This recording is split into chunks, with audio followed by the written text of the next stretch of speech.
আসসালামু আলাইকুম। আপনারা সবাই কেমন আছেন? আশা করি নিশ্চয়ই ভালো আছেন। আজকে আপনাদের দেখাবো স্মৃতিসৌধের ভিতরে কি আছে না আছে এমন দৃশ্য। আপনারা সবাই দেখতে থাকুন। স্মৃতিসৌধের ভিতরে এইটা কয়টা দরজা আছে, কয়টা কি না আছে আপনারা সবাই দেখতে থাকেন। স্মৃতিসৌধের ভিতরে তেমন একটা কিছু নাই। এইটা আপনার এই যে ভিতর সাইড, এইটা ওপর সাইড, এটা পিছন সাইড। আপনারা দেখেন এইটা, এটা সামন সাইড, এইটা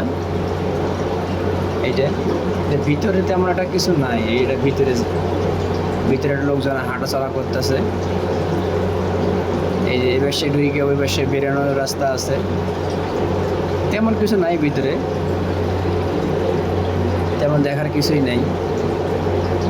আর ভিতরে ঢুকলে ওইটা একটা ভালো লাগে না, তেমন একটা ভালো লাগে না। এটা এটা ভিতরের সাইড,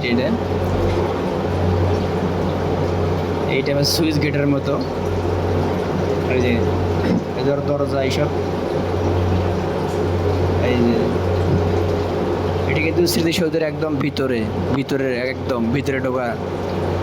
এইটা বাইশ সাইড, এইটা এটা ওয়াল তলার মতো, মানে তুলে রাখছে আর কি। এইটা এটা সামল সাইড, এইটা আপনারা চাইলে আসতে পারেন।